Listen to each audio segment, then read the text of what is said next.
l'une des premières choses que nous devons faire, que j'inviterai la classe politique à faire, c'est de réfléchir sur ce mode d'élection des gouverneurs de province et des sénateurs. C'est ce mode d'élection qui est à la base de la corruption.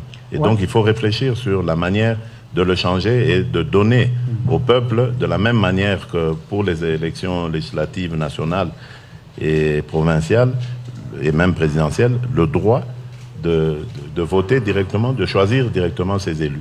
Et donc, pour terminer avec cette question de la corruption, je dirais le combat contre la corruption, je le dis et je l'affirme, sera une de mes priorités. Je combattrai la corruption avec toutes les méthodes démocratiques possibles, mais jusqu'à ce que celle-ci sera totalement éradiquée de notre société.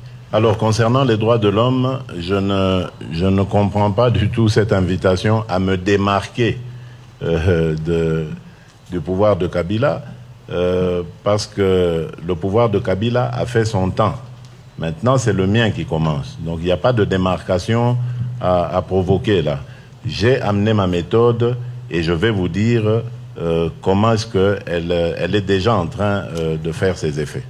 Depuis que j'ai été élu, j'ai commencé à sévir sur les agents des forces de l'ordre qui violent les droits des citoyens, et j'en veux pour preuve, en ce moment, il y a 3 colonels qui ont été arrêtés pour avoir donné l'ordre de tirer sur des étudiants quelques jours après mon investiture.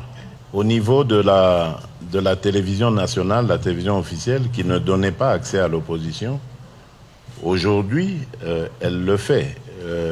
L'opposant qui continue de revendiquer sa soi-disant victoire a le champ libre. Non seulement ses activités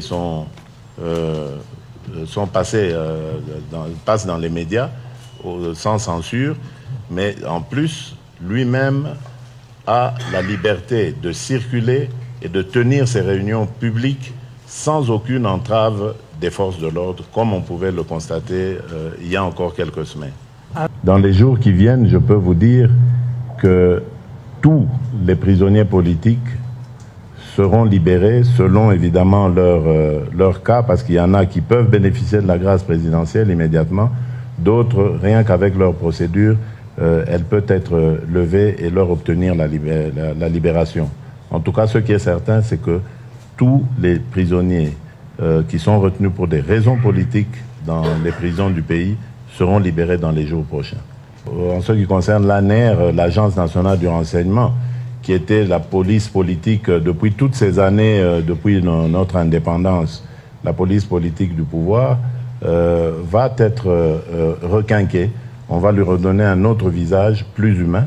Et j'ai d'ores et déjà donné l'instruction pour que tous les cachots de ces services soient fermés et qu'on ne puisse plus retenir des individus dans ces endroits uniquement à cause de leurs opinions politiques. Ça n'arrivera plus. Et je sais que c'est une question de temps aussi, parce que certaines habitudes sont restées. Mais croyez-moi, avant la fin de mon mandat, on ne parlera plus d'arrestation arbitraire en République démocratique du Congo. Merci beaucoup.